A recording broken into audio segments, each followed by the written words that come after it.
Matapos po mga kababayan sa paghuli ni Abalos kay Alice Guo kahapon mga kababayan na tila baga nauwi pa sa landian. Ay nagselos po itong isa pang bruha na si Risa Hontiveros mga kababayan. At ang sabi niya, paalala, lalo na sa mga kawani ng gobyerno, Abalos-los, hello, ganyan pa Kasi Alice Guo ay isang pugante.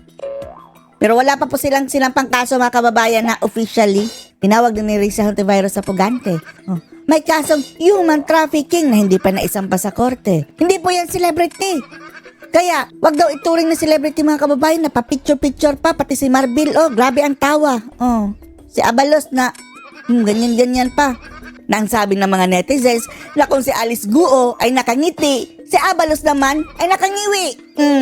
Kaya naman mga kababayan, dahil sa inggit nito si Risa Hontiveros sa kasikatang tinatamasa ngayon ni Alice Guo na parang celebrity na nga mga kababayan, di ba? Ay pinagbantaan niya ang magkapatid na Guo mga kababayan ng kulong. Binasahan niya na posibleng parusa mga kababayan base daw sa AMLA na aabot daw ng hanggang 1,218 taon mga kababayan na kulong. Parusang kulong mga kababayan. 1,218 years in prison. Etong magkapatid na Guo. Yan daw ang kanilang posibleng haharapin ng parusa kapag mapapatunayang guilty dito sa kasong isasampa sa kanila. Kaya smile pa more, tawa pa more, Alice Guo at saka Sheila Guo. Yan ang tila panakot ni Risa Hontiveros mga kababayan. Panoorin po natin ha. Yung sinabi ng AMLAC na posibleng i-sentensya sa inyo ay mula 609 years hanggang 1,218 years. Isipin nyo na lang ha. 609 years to 1,218 years in prison. Kalansay na si Alice Guo mga kababayan after makalabas na ng bilangguan. Kaya Alice Guo, huwag mong babanggain ang Hontiveros sa ito dahil haharap ka sa 1,000 plus na years in prison. Daig pa ang mga pusakal na kriminal mga kababayan, mga drug lords. Ang mga drug lords niyan, Kerwin Espinosa nakalaya. Umami na yun ha. Ito si Alice Guo, 1,000 taon. 1 milenya mga kababayan. Ganyan kabagsik ang hagupit ni virus na inagawan mo ng spotlight Alice Guo. Na dapat sana mga kababayan si virus ang sikat yan siya ang napaimbestigan yan. Ang nangyari, si Alice Guo po ang naging mga kababayan, celebrity. Pati itong dalawang ungas sobra ang ngiti, sobra ang ngiwi. Panoorin po natin ha. Magsabi ng totoo. Pinadadalo naman ang Kamara si Alice Guo sa susunod na Quad Committee hearing tungkol sa mga sinalakay ni legal na pugo. Alam na dis mga kababayan dahil inimbitahan na rin sa Quad Committee ng ninatambalos-los sa Kongreso. Alam natin na ang papupuntahan nito mga kababayan, madidiin na naman dito ang mga Duterte. Mamili ka Alice Guo, 1,218 years in prison o ilaglag mo ang mga Duterte. May choice pa ba si Alice Guo mga kababayan? Kaya wag na kayong magulat. Ang ending nito, ididiin ng mga Duterte tapos kahit pa siguro 1/4, 1/2, 1/10 ng 1,218 years na kulong nitong si Alice Guo, sabi ni Virus, ay hindi magkatotoo. Malamang pa nga makakalaya yan. Tandaan nyo. Sa pagdinig kahapon, sinabi ni House Deputy Speaker Congressman J.J. Suarez. Isa pa ito, J.J. Suarez. Ito dapat ang ikulong ng 1,000 taon mga kababayan. Yung sabi sa balita, suki ng plunder case sa COA. Na si Guo ay pangunahing resource person kaugnay sa usaping Pogo. Ayon naman kay House Committee. Isa na naman ito si Mang Kanor. Sabi ni iba na Alawi, babaero. Public Order and Safety Chairman Dan Fernandez, noon pa nila inimbitahan si Alice Guo. Nakatakda namang humarap si Guo sa Senado kung saan siya may arrest order. Sa Lunes, magkakaroon ng pagdinig ang Senado. Nakaharap si Guo sa nag-aagawan sila kay Alice Guo mga kababayan dahil sikat na sikat sa TV patong-patong na reklamo gaya ng human trafficking. Libre endorsement mga kababayan dahil election na next year.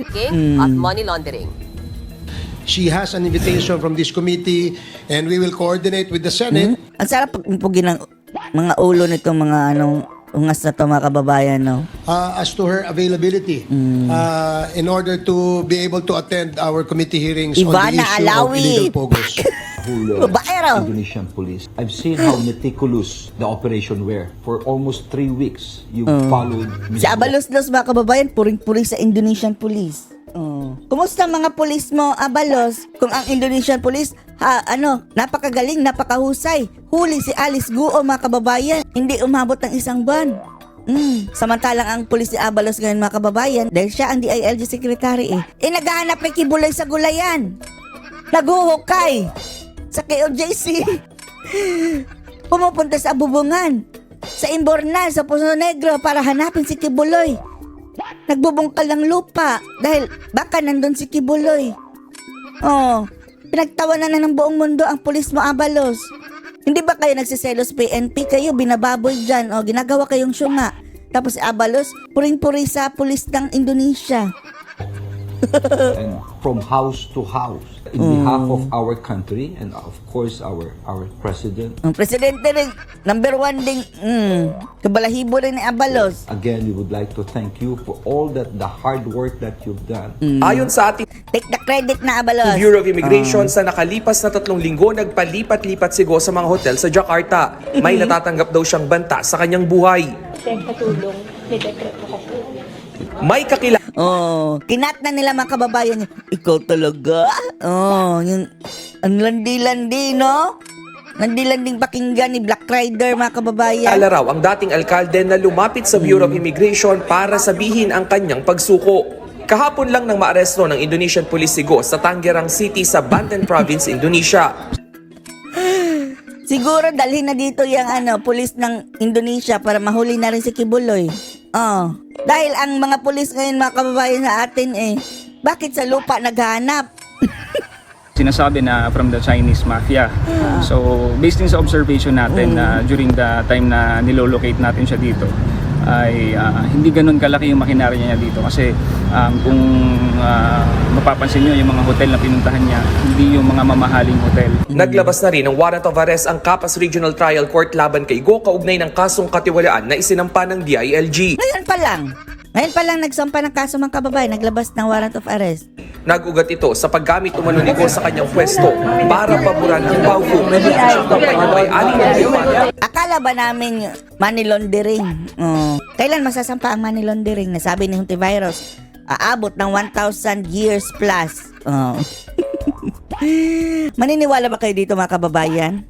Na posibleng harapin na parusa nito sa Alice Go. Sabi ni pati yung niya kapatid na si Sheila Go. Sabi ni Huntivirus ay hanggang 1,218 years. Kahit pa 1/8 niyan o 1/10 niyan na natatanggap na parusa ni Alice Go, maniniwala ba kayo? Post your comments below.